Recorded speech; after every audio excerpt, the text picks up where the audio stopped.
जी। अच्छा जी, मैं ना आपको आज ओडीआर, ये जो अकाउंट हेल्थ मैट्रिसेस होते हैं, इसके बारे में आपको बताऊंगी कि ओडीआर क्या होता है। ओडीआर बेसिकली 3 फैक्टर्स पर डिपेंड कर रहा होता है। इन तीनों फैक्टर्स को भी हम देखेंगे। एलएसआर क्या होता है, प्री फुलफिलमेंट कैंसिल क्या होती है, और वैलिड ट्रैकिंग क्या होती है। ठीक है, वीटीआर क्या होता है। इन सारी चीजों को हमने डिस्कस करना है, और ये सेपरेटली भी समटाइम आपको कम्युनिकेट करने पड़े होते हैं, और समटाइम कलेक्टिवली भी। यानी कि अदर देन एक, अगर फॉर एग्जांपल ओडीआर का इशू है, तो आप यहाँ पर देख सकते हो कि 2 इशू और भी हैं यहाँ पर। तो इनको आपने कलेक्टिवली जो है वो कम्युनिकेट करने की आपको जरूरत होती है। सबसे पहले हम देखेंगे कि जो ओडीआर है वो होता क्या है। ठीक है, मैं यहाँ पर आपको लिंक में ओपन करके दिखाती हूँ कि ओडीआर बेसिकली होता क्या है। अगर हम ओडीआर के 3 मैट्रिसेस को देखें, तो ओडीआर बेसिकली 3 चीजों पर डिपेंड कर रहा होता है: नेगेटिव फीडबैक पर, ए टू जी गारंटी क्लेम पर, और चार्ज बैक क्लेम पर। सबसे पहले देखो, ओडीआर जो है वो एक की मैयर है किसी भी मतलब सेलर की, कि वो कितनी अच्छी सर्विस अपने कस्टमर्स को देता है। फॉर एग्जाम्पल, अगर एक सेलर है, उसने 100 प्रोडक्ट्स जो है वो 100 कस्टमर्स को डिफरेंट पहुंचाई, तो 100 में से कितने ऐसे कस्टमर्स हैं जो कि सेटिस्फाइड हैं और उनको विदाउट एनी इशू प्रोडक्ट जो है वो उन तक पहुंचा है। तो ओडीआर जो है वो, उसका अमेजोन ने जो टारगेट दिया है वो है कि लेस देन 1% होना चाहिए। अगर 1% से एक्सीड होता है, तो उस केस में डिफरेंट जो मतलब फैक्टर्स हैं उनका भी रेज होने का खतरा होता है। जैसे ओडीआर अगर आपका मतलब डिस्टर्ब होगा, तो उसकी वजह से बीटीआर में भी इशू आ सकता है। मतलब कहने का ये कि ओडीआर आपका हेल्दी अगर होगा, तो आपके अकाउंट में बहुत सारे प्रॉब्लम्स जो हैं वो नहीं होंगे। जैसे लेटेस्ट जो मैंने एक अकाउंट रीइंस्टेट करवाया था ना, उसमें ओडीआर का ही मसला था। और ओडीआर का इशू ये था कि 50% पे ओडीआर चला गया था। टोटल उन्होंने मतलब 5 ऑर्डर्स थे, और 5 या 4 ऑर्डर्स थे, उसमें से एक ऑर्डर पे नेगेटिव फीडबैक आ गया था एक ही दिन में। और उसके बाद उन्होंने डरते हुए सेलिंग रोकी, और उसकी वजह से उनका ओडीआर इफेक्ट होकर उन्हें कम्युनिकेट करने का पता नहीं चला कि ओडीआर को अब कैसे कम्युनिकेट करें, और उनका अकाउंट ओडीआर की वजह से डीएक्टिवेट हो गया था। तो ओडीआर की जो अपील है वो सबमिट करवाने के लिए हमारे पास 2 मेथड होते हैं। अगर सिंपल सिर्फ ओडीआर का प्रॉब्लम है, तो उसको कम्युनिकेट हम थ्रू फोन कॉल कर सकते हैं विद इन 72 आवर्स। और अगर हम विद इन 72 आवर्स कम्युनिकेट नहीं करते विद अमेजोन, देन उस केस में अमेजोन हमारे अकाउंट को डीएक्टिवेट कर देता है। फिर हमें रिटर्न अपील सबमिट करवानी पड़ती है, और फिर अकाउंट हमारा रीइंस्टेट हो जाता है। ये चीज मैंने आपको बता दी। अब देखिएगा, जो ओडीआर है वो 3 फैक्टर्स पर डिपेंड कर रहा है। इन तीनों में से कोई एक चीज भी अगर खराब होती है, तो हमारा जो अकाउंट है उसका ओडीआर इफेक्ट हो जाता है। नेगेटिव फीडबैक क्लियरली पता है कि कस्टमर जो नेगेटिव रिव्यूज देते हैं वो नेगेटिव फीडबैक होते हैं। उसके बाद ए टू जी गारंटी क्लेम होता है। ए टू जी गारंटी क्लेम में जो इम्पोर्टेंट चीज होती है वो ये होती है कि कस्टमर डायरेक्ट अमेजोन को अप्रोच करता है रिफंड के लिए, तो इसे हम ए टू जी गारंटी क्लेम कहते हैं। और एक थर्ड थिंग होती है charge back claim. Charge back में कस्टमर डायरेक्ट अमेजोन को नहीं कहता, बल्कि कस्टमर डायरेक्ट अपने बैंक को कहता है कि भाई मैंने ये प्रोडक्ट खरीदा था या मैंने नहीं खरीदा। पहले तो 2 सिनेरियोज होते हैं कि कस्टमर अपने बैंक को कहते हैं कि मैंने ये ट्रांजेक्शन नहीं की, और सेकंड सिनेरियो ये होता है कि कस्टमर कहता है कि मैंने परचेज तो की है लेकिन प्रोडक्ट मुझे नहीं मिली। उस केस में क्या होता है कि जो बैंक होता है वो मतलब समझो कि अमेजोन को कहते हैं, और अमेजोन उस सेलर से पैसे काटते हैं और बैंक को वापस कर देता है। वो क्रेडिट कार्ड का बिल होता है जो कि पे हो जाता है। तो इसे चार्ज बैक क्लेम कहते हैं। इन तीनों चीजों में से जो भी चीज आपकी डाउन होती है, या जो भी चीज आपकी मतलब प्रॉब्लमेटिक होती है, उसकी वजह से आपका ओडीआर इंक्रीज हो जाता है, क्योंकि टारगेट इसका अंडर 1% है। अच्छा, अब यहाँ पर देखो, अगर कोई भी इस अकाउंट में प्रॉब्लम होता है, तो उसको आप उसकी रिपोर्ट को यहाँ से डाउनलोड कर सकते हो। जैसे ही आप यहाँ पर डाउनलोड करोगे, तो आपको एग्जैक्ट इशू पता चल जाएगा कि फ्लाम ऑर्डर में फ्लाम प्रॉब्लम हुई है जिसकी वजह से आपके अकाउंट की हेल्थ में प्रॉब्लम आया है। ठीक है, तो अब यहाँ पर देखो ये ओडीआर 1.79% है which is due to negative feedback. अगर हम नेगेटिव फीडबैक को यहाँ पर डिस्कस करें तो मतलब यहाँ पर देखो ये एक सीएसवी अभी जो हमने जो ऑर्डर डिफेक्ट थे उनकी मैंने की है, तो यहाँ पर अभी कुछ नहीं आ रहा क्योंकि ये 90 डेज आई थिंक या 30 डेज कुछ ऐसे गुजर चुके हैं, क्योंकि लास्ट 30 डेज की सारी इंफॉर्मेशन यहाँ पर आ रही होती है। अच्छा देखो, दो ऑर्डर ऐसे हैं आउट ऑफ 112 जो कि प्रॉब्लमेटिक हैं, ठीक है, जिन पे नेगेटिव फीडबैक आया है। तो अब हम नेगेटिव फीडबैक को यहाँ से देख लेते हैं। यहाँ से अगर ना आपको नजर आए तो उसका सेकंड मेथड क्या है कि आपने यहाँ पर क्लिक करना है, परफॉर्मेंस पे जाना है, फीडबैक पर क्लिक कर लेना है। ठीक है, यहाँ पर जाकर फीडबैक पर क्लिक कर लेना है।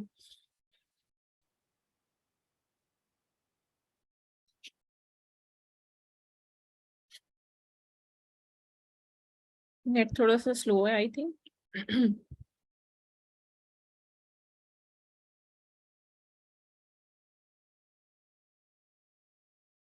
तो यहाँ पर देखें कि लास्ट 30 डेज में एक नेगेटिव फीडबैक है और 90 डेज में दो नेगेटिव फीडबैक है। ठीक है, तो अब हम इनको यहाँ पर देख लेते हैं। They send me the defective piece, ठीक है, I charge it fully first, then I have used but it's still showing कि बैटरी लो है and become off with in 10 minutes और they still refund me back. ठीक है, और ये क्योंकि जो अकाउंट है ये सऊदी अरेबिया का अकाउंट है, सो इसमें अरेबिक में भी यहाँ पर है। तो मतलब ये कि वो इसका मतलब ये है कि सुनने में प्रॉब्लम है, ठीक है, यानी कि उसकी आवाज ठीक नहीं है। तो ये दो मतलब प्रॉब्लम्स हैं इस सेलर अकाउंट में, ठीक है, जिसकी वजह से इनका ओडीआर इफेक्ट हुआ है। तो अब देखो कि एक्चुअली क्या है कि पीसीस दोनों डिफेक्टिव हैं, ठीक है। अब इसको कम्युनिकेट कैसे किया जाएगा? ओडीआर की अगर सिर्फ सस्पेंशन आती है तो उसमें फिर आप अमेजोन को प्रॉपर अपील सबमिट करवाओगे, रीजन बताओगे कि क्या रीजन है जिसकी वजह से ये पीसीज आपके डिफेक्टिव निकले हैं। और ऑब्वियसली जो डिफेक्टिव पीसीज होते हैं वो मतलब बैकएंड से कंपनी की तरफ से हो सकते हैं, तो उसकी रिप्लेसमेंट वगैरह आपको ऑफर करनी है। और आप ये बताओगे कि हमने इन्वेंट्री को चेक नहीं किया जिसकी वजह से प्रॉब्लम हुई। और आप क्लियरली ओडीआर की मैं वैसे अपील अभी ग्रुप में शेयर करती हूँ आपके साथ, ताकि आपको क्लियरली मतलब इन सारी चीजों के बारे में आइडिया हो जाएगा। तो ओडीआर जो है बेसिकली कोई बहुत ज्यादा प्रॉब्लमेटिक थिंग नहीं होती विद इन, अगर सिर्फ ओडीआर है तो फिर कोई प्रॉब्लमेटिक नहीं होती।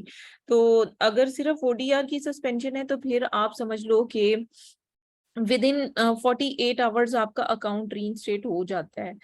तो उसके लिए लेकिन जरूरी होता है कि जो भी मतलब वायलेशन है उसको प्रॉपरली कम्युनिकेट किया जाए, ताकि ऐसा जो है वो प्रॉब्लम को फेस ना करना पड़ रहा हो। सो मैं आपके साथ बस अभी अपील और चीजें जो है वो शेयर करती हूँ, फिर हम इसके ऊपर वर्किंग वो सॉरी इसकी डिस्कशन जो है वो हम स्टार्ट करते हैं।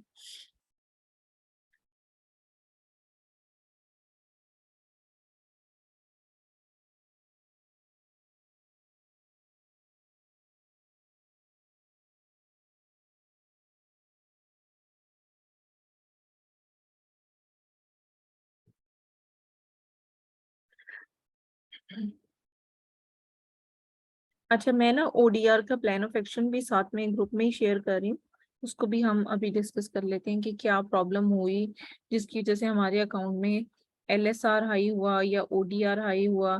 तो ये इन सारों की जो अपील्स हैं वो सारी चीजें मैं आपके साथ शेयर कर देती हूँ। हम डिस्कशन वैसे स्टार्ट करते हैं इसके साथ साथ कि अगर आपके अकाउंट में ओडीआर का इशू आता है तो उसको आप किस तरह से मैनेज करोगे। उसमें आप एक तो आप एविडेंस के तौर पर इनवॉइसेस लगा सकते हो इफ यू हैव।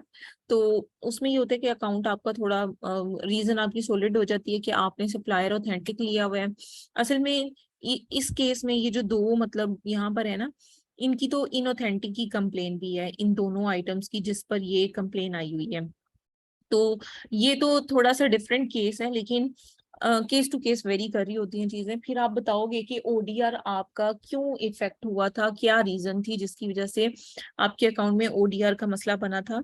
और फिर आप डिटेल में रीजंस को आइडेंटिफाई करोगे कि क्या रीजंस थी जिसकी वजह से आपके ओडीआर में प्रॉब्लम आई थी। सो मैं ओडीआर का प्लान ऑफ एक्शन आपके साथ डिस्कस करना स्टार्ट करती हूँ। सो आप सबसे पहले तो आप बताओगे अमेजोन को कि हमने फुली अंडरस्टैंड किया है कि अमेजोन अपनी टर्म्स एंड कंडीशन और कस्टमर सेटिस्फेक्शन को बहुत सीरियसली लेता है, और हम अमेजोन के स्टैंडर्ड्स और की परफॉर्मेंस को मतलब उसके स्टैंडर्ड्स को मीट करने में फेल रहे हैं, जिसकी वजह से हमें सस्पेंशन फेस करनी पड़ रही है। फिर हम बताएंगे कि हम इस प्रिविलेज की जो है वो टोटल रिस्पॉन्सिबिलिटी लेते हैं और हम सारे आंसर्स आपको बताते हैं। अब बताएंगे हम कि हमें इस डेट को जो है इसकी सस्पेंशन जो है वो मिली क्योंकि हमारा ओडीआर जो है अब इतने परसेंट 1% चला गया, which is against the Amazon policy. और फिर आप बताओगे कि मेन रीजन क्या थी। तो रूट कॉज में फिर आप बता दोगे कि हमारा अकाउंट एक सस्पेंड हुआ due to high ODR rate, और उसका रेट आप लिख देना कि करंटली जैसे इसका है 1.79% है। फिर आप बताओगे कि मेनली रीजन क्या थी। अब यहाँ पर नेगेटिव फीडबैक है, ठीक है, अगर ए टू जी गारंटी क्लेम होगा तो वो लिख देना है, अगर जो भी रीजन होगी वो आपने लिख देनी है। फिर आप बताओगे कि प्रॉपर इन्वेस्टिगेशन के बाद हमें उसकी जो एक्चुअल रीजन है इस मिस्टेक की बिहाइंड, वो हमें पता चली है कि कस्टमर को जो प्रोडक्ट डिलीवर हुआ उसमें क्या इशू था। जो भी इशू होगा वो आप बता दोगे। अब जैसे यहाँ पर है कि डिफेक्टिव पीस कस्टमर तक गया है, तो आप बताओगे कि हमने फौरी तौर पे ऑल्टरनेटिव प्रोडक्ट जो है वो उनको ऑर्डर करने की कोशिश की, और आप उसमें बताओगे कि फलान डेट को हमें ये कस्टमर फीडबैक मिला था। फिर आप उसके अंदर डिटेल में बताओगे कि जो भी आपकी प्रोडक्ट थी उसमें आपने क्या नेग्लिजेंसी की थी। वो ऑब्वियसली आपको कस्टमर बता देगा, क्लाइंट बता देगा कि ये इसमें प्रॉब्लम थी जिसकी वजह से। अच्छा, उसमें फिर आप ये लिखोगे कि हमने इमीडिएटली या तो उनको रिफंड दिया या रिप्लेसमेंट दी, वो आप देख लीजिएगा अकाउंट में कि हुआ क्या था, आप वो बता दोगे। उसके बाद आप बताओगे कि हमने बायर को कांटेक्ट किया, रिफंड कर दिया फॉर एग्जांपल। हमने जितने भी रिव्यूज, कम्युनिकेशन, फीडबैक बायर से हैं, वो सारी इश्यूज को हमने बेटर अंडरस्टैंड करने के लिए सारी चीजों को देख लिया। उसके बाद आप बताओगे कि हमने अपनी लिस्टिंग्स को अगेन एंड अगेन चेक किया, और हमने अपने कंप्लीट स्टॉक को अकॉर्डिंग टू लिस्टिंग और सारी चीजों को हमने चेक किया कि कोई ऐसी प्रोडक्ट कस्टमर तक ना जाए जो कि डिफेक्टिव हो या फिर टूटी हुई हो, क्योंकि मोस्ट ऑफ द केसेस में ब्रेकेबल जो प्रोडक्ट्स होती हैं उसमें ब्रेकेज के मामला काफी होते हैं। तो आपने देखना है कि प्रोडक्ट किस टाइप की है। इलेक्ट्रॉनिक्स की चीजें होती हैं वो भी शिपिंग के दौरान ऊपर नीचे होकर खराब हो जाती हैं मोस्ट ऑफ द टाइम। तो आप अगर प्रोडक्ट ऑब्वियसली आप देखोगे उस हिसाब से आप सारी रीजन लिखोगे। उसके बाद आप बताओगे कि हम प्रोडक्ट्स को सेफली अपने वेयर हाउस में कैसे रखेंगे कैटेगरी वाइज, और फ्यूचर में हम इन सारी मतलब जितनी भी रीजंस हैं उनको ओवरकम करने की कोशिश करेंगे। फिर आप बताओगे कि जो भी हमारी एम्प्लॉय है उसकी मिस्टेक को हम एक्नॉलेज करते हैं, अगर आप एम्प्लॉय की बात करना चाहते हो। अगर नहीं करना चाहते तो आप अपनी बात करो कि हमसे मिस्टेक हुई है, हम इसको ओवरकम करने के लिए नेक्स्ट टाइम जो फ्यूचर में काम करेंगे वो ये करेंगे कि अपनी प्रोडक्ट्स कस्टमर तक भेजने से पहले हम केयरफुली चेक करेंगे, ठीक है। और ऑब्वियसली अगर प्रोडक्ट आपकी एफबीए हो रही है तो फिर आप ये पॉइंट इसमें नहीं लिख सकते। फिर आप ये लिखोगे कि जो भी प्रोडक्ट होगी अमेजोन तक भेजने से पहले हम इसको देखेंगे कि इसकी पैकेजिंग केयरफुली हो ताकि ब्रेकेज के चांसेस ना हो।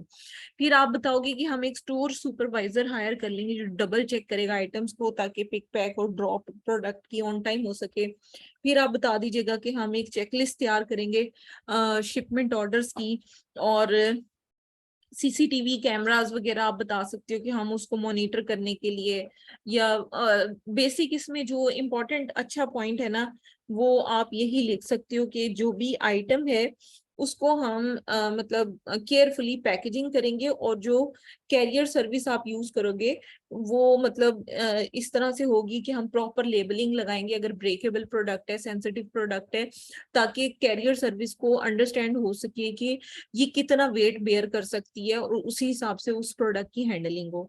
तो ये सारी चीजें आपने इसके अंदर मेंशन करनी होती हैं।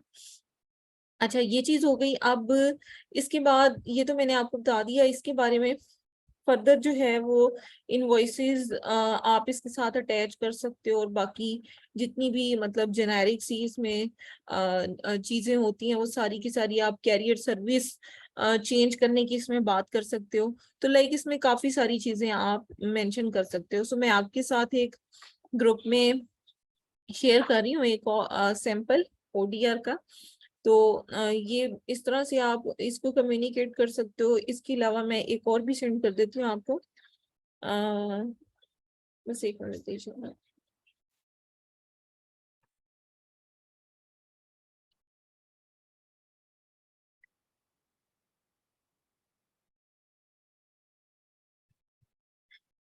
जी, एक और भी मैंने शेयर की है ग्रुप में, उसको भी देख लीजिएगा।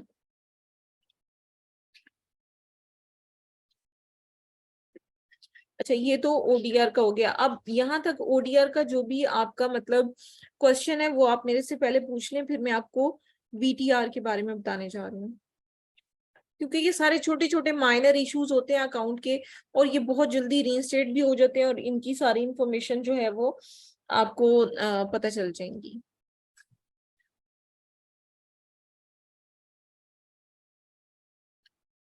जी, कोई क्वेश्चन है यहाँ तक, या मैं वीटीआर को डिस्कस करूँ आपके साथ? नहीं मैम, कोई क्वेश्चन नहीं है, क्लियर है अच्छा सब ठीक कुछ। है, गुड। अच्छा जी, मैं अब आपको दोबारा से ये देखें, इसकी मैं अकाउंट हेल्थ पर लेकर जाती हूँ, और मैं अब आपको वीटीआर के बारे में बताती हूँ। वीटीआर का जो टारगेट होता है ना, वो हमारे पास ना ओवर 95% है, यानी कि ग्रेटर देन 95% है। और जो एलएसआर है उसका target late shipment rate basically होता है, ये डिस्पैच रेट या शिपिंग रेट एलएसआर इसको कहते हैं, या डिस्पैच रेट भी कहते हैं इसको।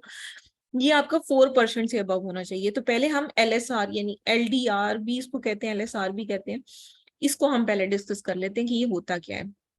अच्छा, जो एलएसआर है इसका टारगेट 4% का, यानी कि कितने ऐसे ऑर्डर्स हैं, अगर आपके पास 100 ऑर्डर्स हैं लेट से, तो उसमें से कितने ऐसे ऑर्डर्स हैं जो कि आपने लेट शिप किए हैं। ठीक है, तो late shipment basically over 10 days भी होती है और ओवर 30 डेज भी होती है। ये दोनों यहाँ पर अलग अलग विंडोज में यहाँ पर शो हो रहे होते हैं। अगर 10 डेज है तो यहाँ पर शो हो रहा होगा, 30 डेज के हिसाब से देखना तो यहाँ पर शो हो रहा होगा। और इसकी भी एक रिपोर्ट, जब ये लेट वाला यहाँ पर कुछ अवेलेबल होता है तो उस टाइम पर आप समझ लो कि यहाँ दोनों विंडोज में आपको शो हो रहा होता है। तो बेसिकली कंफर्म शिपमेंट एक चीज होती है कि आप किस टाइम पर शिपमेंट जो है वो कंफर्म करते हो, ये आपका एलएसआर है। ठीक है, यानी कि अगर फॉर एग्जांपल आज फर्स्ट है लेट से, या चलें 30th की एग्जांपल ले लेते हैं कि 30th को ऑर्डर आया था और आपने फर्स्ट को हर सूरत डिस्पैच करना था, लेकिन आप फर्स्ट को अगर डिस्पैच करके ट्रैकिंग नंबर अपडेट नहीं करते अकाउंट में, तो वो आपका लेट शिपिंग रेट में काउंट होगा। और एक चीज और है कि अगर आप मतलब लेट शिपमेंट में एक और चीज भी होती है जिसको कहते हैं ऑन टाइम डिलीवरी। तो ऑन टाइम डिलीवरी रेट जो है वो आपका ग्रेटर देन 97% होना चाहिए। तो इसका मतलब ये होता है कि डिस्पैच तो आपने टाइम से कर दिया मिसाल के तौर पर, लेकिन कस्टमर को पहुंचना था 5 तारीख को, वो 5 की बजाय 6 तारीख को पहुंचता है आपका पार्सल, तो वो आपकी ऑन टाइम डिलीवरी में काउंट होगा। तो ये दोनों बेसिकली इंपॉर्टेंट पोर्शंस होते हैं, और इन दोनों के ऊपर ही हमें फोकस करके एलएसआर को ओवरऑल जो है वो हमें काउंट करना होता है। सो मैं अब आपके साथ एलएसआर की चीजों को शेयर करूंगी, ग्रुप में शेयर कर रही हूँ इसका। एक मेरे पास डीएक्टिवेशन, ये पहले हमारे पास एक केस आया था, उसमें सिर्फ एलएसआर का प्रॉब्लम था, तो उसको जो हमने रीइंस्टेट करवाया था, मैं उसकी मतलब डॉक्यूमेंटेशन आपके साथ शेयर कर देती हूँ। और उसमें ये होगा कि आपको थोड़ा सा आइडिया हो जाएगा। और जी, इसका मैं परफॉर्मेंस नोटिफिकेशन भी शेयर कर रही हूँ आपके साथ।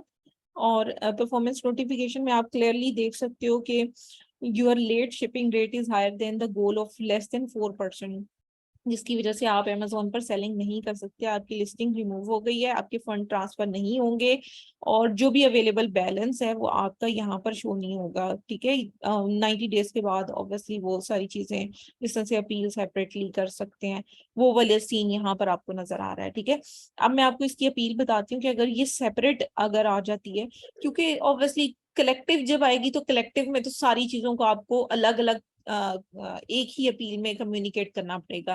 लेकिन अगर सेपरेट एक कुछ ऐसे अकाउंट्स होते हैं जिन पे छोटी सस्पेंशन इस तरह की भी आ जाती हैं, तो उस केस में फिर आप प्लान ऑफ एक्शन किस तरह का बनाओगे वो मैंने आपको ग्रुप में शेयर कर दिया है। अच्छा, अब उसमें क्या होगा एलएसआर में, कि एलएसआर की काफी सारी रीजंस हो सकती हैं। स्टाफ की शॉर्टेज भी हो सकती है, सडन शॉर्टेज ऑफ इन्वेंट्री भी हो सकती है और कोरियर डिले भी हो सकते हैं। तो आप इसमें से तीनों पॉइंट्स में से जिस पॉइंट को भी आप कंसीडर करना चाहो उसको आपने इलेबोरेट करना है अपनी अपील में क्लियरली। और फिर आप बताओगे कि जो प्लान ऑफ एक्शन है उसको आपने कैसे, मतलब आपका क्या है, फौरी तौर पे आपने क्या किया। अगर इन्वेंट्री इश्यूज हैं तो उसको कैसे रिजॉल्व किया, अगर आपके स्टाफ के इश्यूज हैं तो उसको कैसे रिजॉल्व किया, अगर कोरियर के डिलेज हैं तो उसको आपने कैसे किया। जो ऑब्वियसली रीजन आप ऊपर बताओगे उसी के हिसाब से आपने मतलब नीचे प्लान ऑफ एक्शन में उसी पॉइंट को हाईलाइट करना है। और फिर ओवरऑल एक आपका प्लान ऑफ एक्शन होगा जिसमें आप बताओगे कि जो भी प्रोडक्ट्स हैं आपकी, वो आप मेक श्योर करोगे कि जो भी आपकी इन्वेंट्री है उसको आप टाइम फ्रेम में मतलब प्रोडक्ट्स को शिप करोगे। हैंडलिंग जो प्रोडक्ट की होगी या पैकेजिंग या डिलीवरी प्रोसेस है वो बिल्कुल राइट मैनर और राइट टाइम में होगा ताकि कस्टमर कॉन्फिडेंस के साथ परचेजिंग कर सकें। ठीक है, तो ये माइनर इश्यूज होते हैं अकाउंट के, जो कि मतलब ज्यादातर जो सिंपल एफबीएम कर रहे होते हैं, होलसेल एफबीएम या आर्बिट्राज एफबीएम, उन्हें ये फेस करने पड़ रहे होते हैं। वैसे मोस्ट ऑफ द केसेस में ये मतलब कलेक्टिव ही होकर आते हैं, लेकिन बहुत सारे केसेस ऐसे होते भी हैं जिसमें सेपरेट आती हैं ये। अब एक और है प्री फुलफिलमेंट कैंसिल रेट। अब इसका मतलब ये कि ऑर्डर आया, आपने ऑर्डर प्लेस करने से पहले आपने मतलब ऑर्डर को कंफर्म करने से पहले आपने खुद कैंसिल कर दिया। जो बायर कैंसिल करे उसका मसला नहीं होता, जो सेलर कैंसिल करता है उसका प्रॉब्लम होता है। उसका रेट अमेजोन ने टारगेट दिया हुआ है कि 2.5% से अबव नहीं होना चाहिए, इतना ही आपको मेंटेन करना है। तो इस तरह के केसेस में भी आपको मतलब प्रॉब्लम होती है। ठीक है, तो जब आपका इस तरह से प्रॉब्लम क्रिएट हो कि आपका जो अकाउंट है उस पर आपका कैंसलेशन रेट अगर लेट से इंक्रीज हो जाता है, तो उस केस में फिर आपको क्या करना पड़ता है कि आपको छोटी सी एक अपील लिखनी पड़ती है कि क्या रीजन है जिसकी वजह से आपका कैंसलेशन रेट इंक्रीज हुआ है। सो मैंने ये भी ग्रुप में शेयर कर दिया आपको इसकी अपील को भी, कि आप बता दोगे कि टारगेट हमारा 2.5% है, हमें पता है इस चीज का, लेकिन हम भी इस सारी चीजों को सीरियसली ले रहे हैं, लेकिन हम इसको कंप्लाई करने में जो है वो फेलियर रहे हैं। और फिर आप बताओगे कि क्या रीजन थी। आप बता दोगे कि कुछ ऑर्डर्स थे, ऐसे आइटम्स थी, सेलर फुलफिल्ड आइटम्स थी जो कि हमने सेल पे लगाई, कुछ आइटम्स ऐसी थी जो आउट ऑफ स्टॉक चली गई। फिर आप बताओगे अच्छा, आज पहले ये होता था कि कैंसिलेशन रेट पर ना मतलब अमेजोन कुछ नहीं कहता था, आपकी इस छोटी सी अपील पे अकाउंट आपका खुल जाता था। अब तो कैंसिलेशन रेट जैसे ही बढ़ा नहीं, अकाउंट पे सेक्शन 3 आई नहीं। ठीक है, तो ये भी एक आजकल मतलब सिनेरियो है। तो पहले हम बता देते थे कि ये प्रॉब्लम थी जिसकी वजह से हमें कैंसिल करने पड़े, हम प्रॉपरली हैंडलिंग टाइम को मैनेज नहीं कर पाए, और न्यू स्टॉक अभी पहुंचा नहीं था, और ऑर्डर्स पहले आ गए थे। मतलब इस तरह के इश्यूज को आपने फिर कम्युनिकेट कर देना होता है। तो ये सारे वो केसेस हैं मतलब जो कि बहुत ही माइनर लेवल के केसेस हैं, और ये जल्दी से रीइंस्टेट हो जाते हैं। वैसे ये जो केसेस होते हैं, ये जो सेलर्स होते हैं जो सेलिंग कर रहे होते हैं, ये मोस्ट ऑफ द टाइम खुद से ही सॉल्व आउट कर लेते हैं, सॉर्ट आउट कर लेते हैं। इसके केसेस आपको मार्केट में बहुत कम मिलेंगे। ज्यादा जो आपको केसेस मिलेंगे लिंक अकाउंट के मिलेंगे, इनऑथेंटिक प्रोडक्ट्स के मिलेंगे, आईपी कंप्लेंट्स के मिलेंगे, या फिर आपको सेक्शन 3 के मिलेंगे। ठीक है, तो ज्यादातर केसेस ये वाले आपको मार्केट में मिलेंगे। मतलब जो दूसरे केसेस हैं वो बहुत रेयर होते हैं, कम ही मिलते हैं। अब आपका यहाँ तक अगर कोई भी क्वेश्चन है तो प्लीज आप पूछ लें।